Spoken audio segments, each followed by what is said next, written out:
Yeah.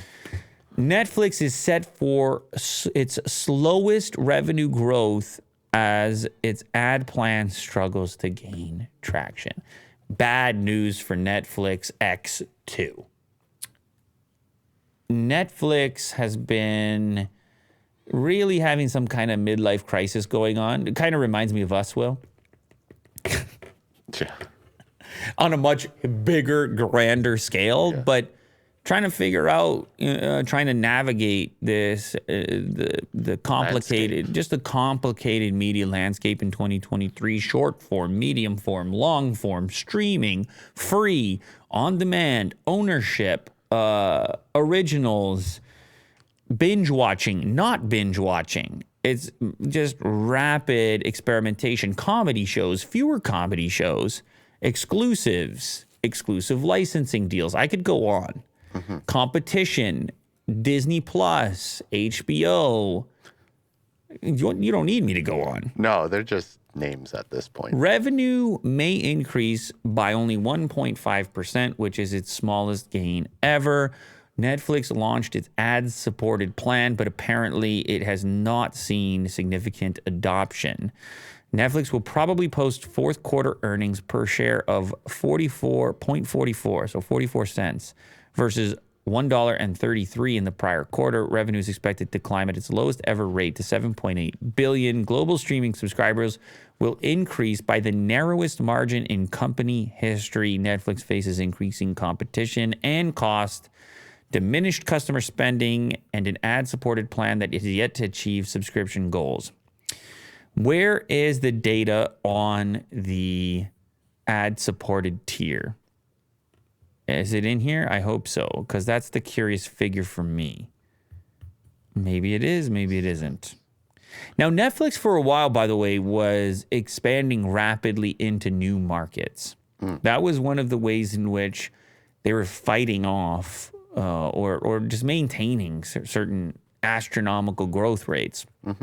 So they go into India and, well, whatever, wherever they could go to capture new audiences and create content for that market. Do you have data for us, Will? Is it here?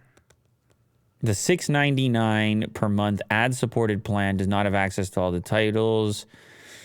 Not enough to win over a significant number of customers in the United States and Canada, analysts say. Well, I don't know if they have an actual number on it. They just know. These analysts just know. But yeah, Netflix doesn't necessarily represent. I remember when they suggested the ad-supported tier, and we were sitting there saying, I don't know, it's not cheap enough. If you're already at whatever it is, $7 or something, it's like, is it such a big deal for a couple more bucks and then get rid of the ads?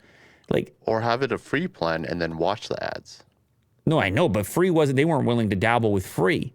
They want paid plus ads because they want that revenue, right? They think what'll happen is they'll cannibalize the paid subscription and everyone will just say, well, free is too good to pass up. I'll cancel my subscription and just watch the ads.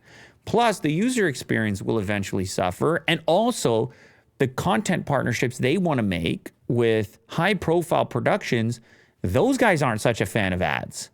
They're like, nah, man, if you're going to have the exclusive on my movie, I want it to play for sure without ads. And so these are all these complicated negotiations that will then have to take place as a consequence. So they're in a weird zone where they got to figure out where they're going to invest their money and time, and if they need to like lean into what they're already really good at and just become comfortable with the fact that streaming can't really grow and that competition is just the nature of the thing at the moment. Or do they continue to rapidly experiment with plans and ad-supported tiers and possibly also launching shorter form content, or like, I don't know, right? It's probably everything's on the table at the moment because it's competition, Will. And you got to battle, you got to fight, you're in it to win it. Everyone is competing for the attention of a few. And there's so many new and motivated suppliers.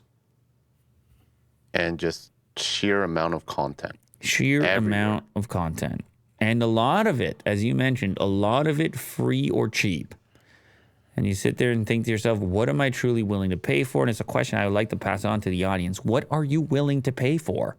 What is important to you? What are the shows and the content that you'll put your credit card down for?